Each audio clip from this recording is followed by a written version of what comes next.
예, 안녕하십니까. 조성돌입니다. 오늘은 세 번째 강의입니다. 바울의 사역 이해에 대해서 이야기를 좀 해보려고 합니다. 바울은 새로운 시대를 열어간 것이죠. 어떻게 보면 뉴 월드, 새로운 세계를 맞이했다고 할 수가 있습니다. 이전에 가지고 있었던 유대교적인 전통하고 결별을 하고 교회를 새롭게 모양을 갖추고 새로운 시대에 맞는 그러한 교회의 모습을 갖춰 나갔다고 할 수 있겠고, 또한 새롭게 펼쳐진 그러한 세계 가운데서 교회의 구조에 대해서 그리고 사역에 대해서 우리들에게 많은 교훈들을 주고 있습니다. 무엇보다도 바울에게 있어서 이 사역에 대한 이해를 들어가기 전에 우리가 봐야 될 것은 그가 교회를 하나의 몸으로 보았다라는 것이죠. 그래서 유기체라는 말을 씁니다. 살아있다라는 맛이죠. 그것이 저희들에게 주는 교훈이 큰 것 같습니다. 교회라는 것은 굳어져 있는 형태가 아니라, 제도가 아니라 살아있는 몸이라고 이해했었던 그런 바울의 이해가 아주 중요한 부분인 것 같습니다. 바울의 사역 신학을 볼 것 같으면요, 첫 번째는 사역의 혁명적인 기초를 놓았다라는 것입니다. 기존에 생각했던 것들과는 완전히 다르게 이해를 했습니다. 당연히 구약적인 제도는 내려놓았고요. 신약에 이르러서도 예루살렘 중심의 유대적 그리스도인들과는 좀 다른 이해를 갖기 시작했습니다. 초대교회 시작될 때 나타났던 12사도, 거기에 대한 그 신성을 부여했었던 어떠한 제도를 거기서부터 시작하려고 했던 것들을 바울은 거부를 했고요. 오히려 그러한 것들을 내려놓고 공동체로 이해를 했다는 겁니다. 결국 교회라는 건 한 몸이다라는 걸 강조한 것이죠. 그래서 하나님 백성들이 하나가 되어져서 이들의 사역으로 이루어지는 것이다라고 그는 선포한 겁니다. 그게 바로 한 몸, 유기체된 몸이라고 이야기하는 것이겠죠. 두 번째는 하나님 백성은 어떻게 이루어지느냐에 대한 이야기입니다. 하나님 백성은 중요하게 봐야 될 건요, 세례와 성만찬을 통해서 그리스도와 연합되어진다는 겁니다. 세례와 성만찬을 통해서 그리스도와 연합되어진 것, 그래서 한 몸이 된다는 것이죠. 여기서 우리가 중요하게 봐야 될 부분은 뭐냐? 연합이라는 단어입니다.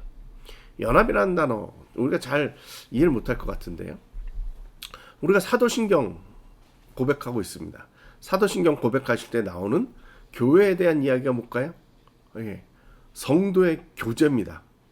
성도의 교제라는 것이 바로 교회를 나타나는 것이죠. 이 교제가 그리스어로 무슨 단어냐면 코이노니아입니다. 아마 우리 코이노니아라는 단어는 많이 들어보셨을 것 같아요.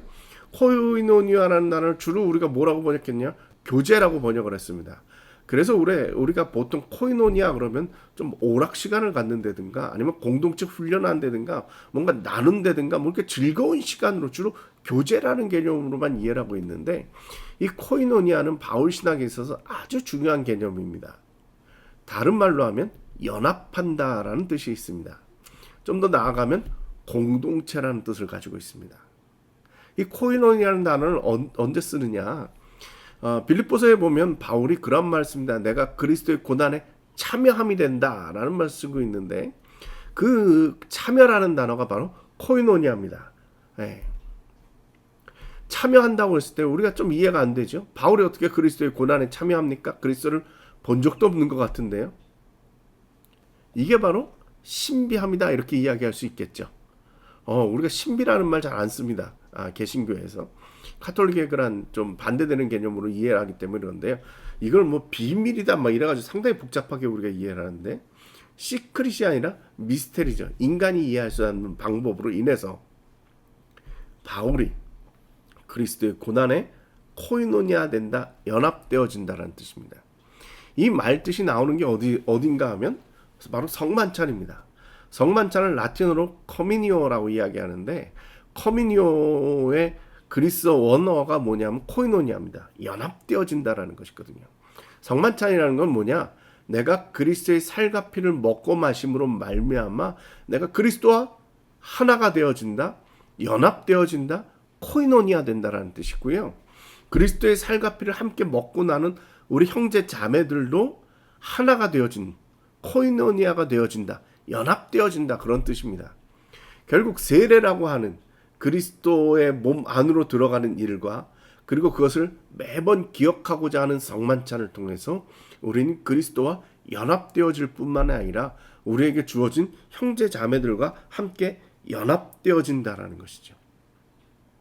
그럼 이렇게 연합되어져서 무엇을 하느냐? 하나님 나라를 기대하는 겁니다. 하나님 나라를 열망하는 것이죠. 그것을 위해서 증언하는 종말론적인 공동체다 라고 이야기할 수가 있을 것 같습니다. 결국 사역의 본질로 넘어가게 되는데요. 사역의 본질이라는 것은 뭐냐? 이러한 종말론적인 공동체를 섬기는 겁니다. 목사가 할 일은 무엇이냐?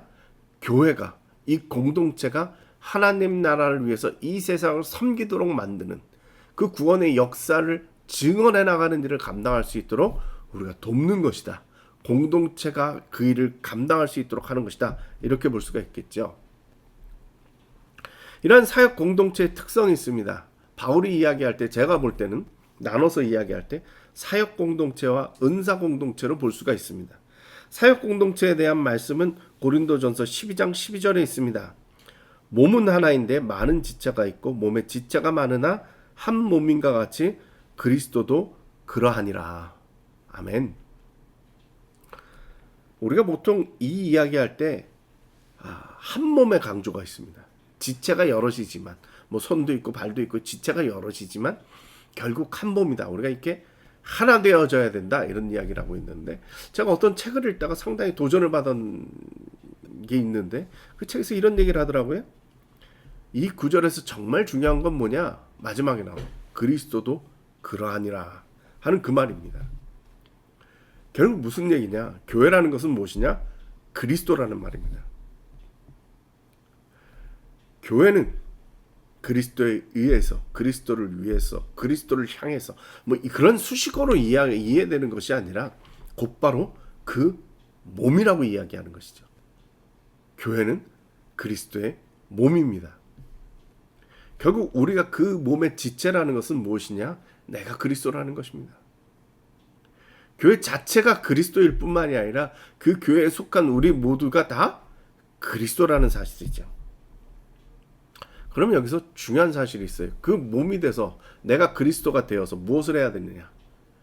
그리스도의 일을 감당하는 것입니다. 그리스도의 일을 우리가 행하는 것이고, 그리스도께서 이야기하셨던 하나님 나라를 우리가 만들어가는 것입니다. 제가 머리로는 이해를 하면서 심정적으로는 조금 쉽게 동의가 안 되는 구절이 있습니다. 아까 봤던 그 동일한 책인데요. 거기 보면 아미티지 로빈슨이라는 분의 이야기를 갖다가 인용을 하면서 나오는 이야기예요. 어떤 신비한 의미에서 교회의 실상은 교회 없이 그리스도는 미완성이라는 것이다. 그러나 교회와 더불어 그리스도는 존재하며 완성될 것이다 라고 이야기를 하고 있습니다. 마음으로 잘 동의가 안 되는 부분은 뭘까요? 그리스도를 미완성이라고 부르는 겁니다. 쉽게 이해가 안 됩니다. 근데 말이 이해가 됩니다. 뭐라고 이야기를 하느냐? 교회가 지금도 그리스도가 되어, 우리가 예수가 되어 그의 사역들을 감당하고 있기 때문에 아직도 그리스도의 사역은 진행 중이라는 겁니다. 지금 이 땅에서도 2000년 전 그리스도의 사역이 거기서 끝난 것이 아니라 인류를 구원하시고자 하시는 그 사역이 그리스도 된 교회를 통해서 지금도 진행형이라는 것이죠. 그래서 이 아미티지 로빈슨이 하는 얘기입니다. 그리스도는 미완성이라는 겁니다. 그래서 부족하다라는 뜻이 아니라 그 사역은 지금도 진행 중이라는 것이죠. 결국 교회는 사역 공동체입니다. 무엇을? 예수 그리스도의 사역을 감당하는, 사역을 감당하고 있는 사역 공동체라는 것이죠. 두 번째 교회는요, 은사 공동체입니다. 동일하게 고린도전서 12장인데요. 28절에 하나님이 교회 중에 몇을 세우셨으니 첫째는 사도요, 둘째는 선지자요, 셋째는 교사요, 그 다음은 능력을 행하는 자요, 그 다음은 병 고치는 은사와 서로 돕는 것과 다스리는 것과 각종 방언을 말하는 것이니라. 아멘. 여기서 바울 선생님은 재밌는 구조를 만들어 놓았습니다. 이 구조를 갖다가 우리가 보통 은사 리스트라고 부릅니다. 우리가 이야기하고는 그 은사에 속하는 이야기들이 나오고 있죠. 하반절입니다. 능력을 행하는 것이라든가 병을 고치는 것이라든가 돕는 것, 다스리는 것 또는 각종 방언을 말하는 것. 아마 이런 것들이 우리가 요즘 이야기하고는 은사라고 하는 그 개념으로 우리가 이해를 할 수가 있습니다. 그런데 이 앞에 첫째는 사도요, 둘째는 선지자요, 셋째는 교사라고 하는 건 뭘까요? 이것도 은사 리스트에 속하는 것일까요? 바울은 이게 은사에 속한다라고 이야기하는 겁니다. 그걸 직분으로 그냥 두지를 않았다라는 겁니다. 은사라고 이해를 하고 있다라는 것입니다. 바울은 이야기하시기를 뭐라고 그랬느냐 하면 은사는 왜 있느냐? 교회를 세우기 위해서입니다. 바울은 계속적으로 그걸 강조하고 있습니다. 은사는 왜 있느냐? 교회를 세우기 위해서, 교회를 세우기 위해서. 왜 방언을 말하느냐? 교회가 공동체를 만들어가기 위해서. 왜 병 고치는 은사가 나타나느냐? 역시 교회를 세우기 위해서 그것이 필요해서 하나님께서 주신 선물이라는 거죠. 카리스마라는 이야기입니다. 그런데 바울이 이야기하기를 사도요, 선지자요, 교사라고 이야기하는, 우리가 일반적으로 직분이라고 이야기하는 그것마저도 은사로 이해를 했다는 겁니다. 그것들이 왜 주어지느냐? 교회를 세우기 위해서. 하나님께서 교회를 세우기 위해서 그들의 필요에 따라서 그 은사로 사도의 직분을 주기도 하고 그들의 그 은사를 따라서 선지자의 직분을 주기도 하고 교사의 직분을 주기도 했다라는 것이죠. 그러나 그것의 궁극적인 목적은 무엇이냐? 교회를 세워가는 것입니다. 가끔씩 오해를 합니다. 직분이라는 것은 내가 누려야 될 권리? 아니면 내가 정말 잘해서 그 자리에 올라간 능력의 징표? 뭐 이런 걸로 이해할 수가 있습니다. 그러나 바울은 그렇게 이해를 하지 않고 그것도 은사라고 이해를 했습니다. 은사라는 것이 영원히 갈까요? 아니죠. 하나님께서 필요에 따라서 주시기도 하시고 패하기도 하십니다. 직분도 마찬가지입니다. 그것도 은사로 보았을 때 그것이 공동체를 세워가는 것이라 이렇게 볼 수가 있는 것이죠. 이러한 부분들을 잘 설명해 준 것이 보네포의 해석입니다. 보네포는 바울을 빌려서 교회를 그리스도와 동일시한다라고 이야기를 하고 있습니다. 그리스도의 몸이 있는 곳에 그리스도의 몸이 있는 곳에 그리스도가 있다면 교회가 그리스도 안에 있듯이 그리스도는 교회 안에 있다라고 주장을 한다라는 것이죠. 그러면서 교회 안에 그리스도가 현존해 있다라고 이야기를 하는 것이고 그것이 바로 공동체 되게 한다.